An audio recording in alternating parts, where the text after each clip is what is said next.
25 ला आम्ही पहिला GR काढला आणि त्या GR मध्ये आपण असं म्हटलं की मराठी ही सक्तीची आहे, दुसरी भाषा आपण इंग्रजी म्हटली, तिसरी भाषा आपण हिंदी म्हटली। त्यावर अनेकांनी प्रश्नचिन्ह उपस्थित केल्यानंतर आपण 17 जूनला हा GR बदलला आणि यामध्ये सांगितलं की कुठलीही भारतीय भाषा तिसरी भाषा म्हणून शिकता येईल। आणि त्याही GR मध्ये आपण सांगितलं मराठी सक्तीची भाषा कुठली, मराठी, आणि तिसरी भाषा म्हणून कोणतीही भारतीय भाषा शिकता येईल अशा प्रकारचा स्पष्टपणे GR काढला। आणि याच्यामध्ये आपण जर विचार केला तर ही तिसरी भाषा पहिलीपासून नाही आहे, त्याचं लेखन वाचन हे तिसरीपासून आहे आणि 2 वर्ष पहिले नुसती बोली आहे, म्हणजे त्यांच्याशी संवाद करायचा। त्यामुळे हा जो काही अहवाल या ठिकाणी मांडण्यात आला होता त्यानुसारच खरं म्हणजे आमच्या सरकारने निर्णय घेतला नव्हे तर सक्तीची केलेली हिंदी याच्यामध्ये ऑप्शन देण्याचं काम आमच्या सरकारने केलं की कुठलीही भारतीय भाषा। आणि मला या निमित्ताने खरं म्हणजे भारतरत्न डॉक्टर बाबासाहेब आंबेडकर यांनी जे भाषण केलेलं आहे त्यातले हे का महत्वाचं आहे तर काय मत होतं Bharat Ratna doctor Babasaheb आंबेडकरांचं, one language can unite people, to languages R sure to divide, this is an इनएक्सप्लोरेबल law, culture is conserved by the language, since Indian wish to unite and develop a common culture, it is the bounding duty of all Indians to own up Hindi as their language. An Indian who does not accept this proposal as a part and parcel of linguistic state has no right to be Indian.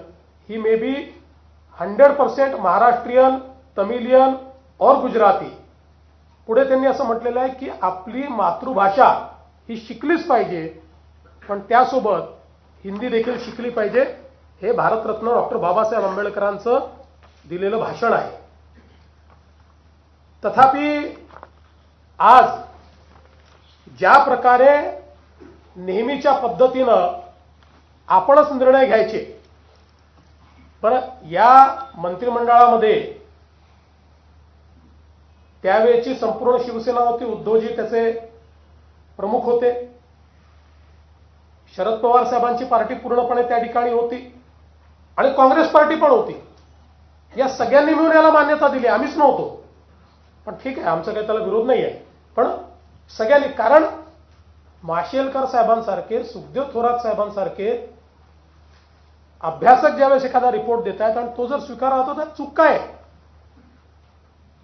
पण नेहमीच्या पद्धतीनं सत्तेत असलं की वेगळं बोलायचं, सत्तेतनं बाहेर आलं की वेगळं बोलायचं, सत्तेत असलं की रिफायनरीला विरोध करायचा, सत्तेच्या बाहेर असलं की रिफायनरीला विरोध करायचा, पुन्हा सत्तेत आलं की पत्र पाठवायचं केंद्र सरकारला आमच्याकडे रिफायनरी करा।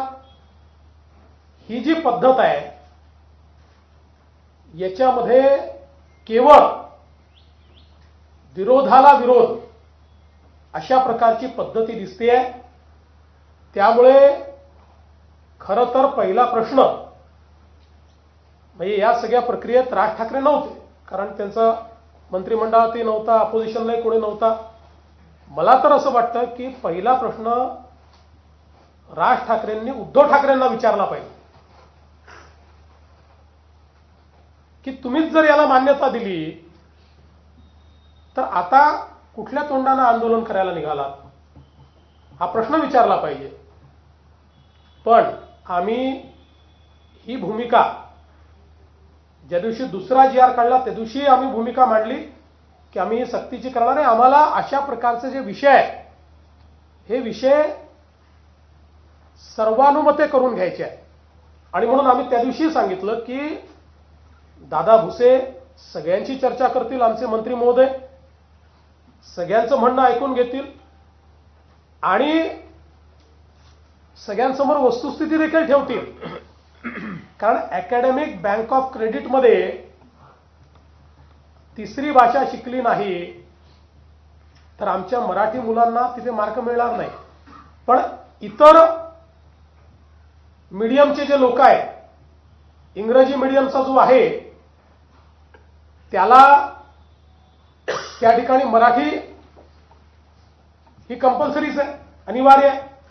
गुजराती मीडियम वाल्याला त्या ठिकाणी मराठी आणि इंग्रजी ही अनिवार्यच आहे. त्यामुळे त्यांना 3 भाषा सूत्राचा फायदा मिळून अकॅडमिक बँक ऑफ क्रेडिटमध्ये क्रेडिट मिळतील आणि आपल्या मराठी मुलांना मात्र ते मिळणार नाहीत. आणि मग या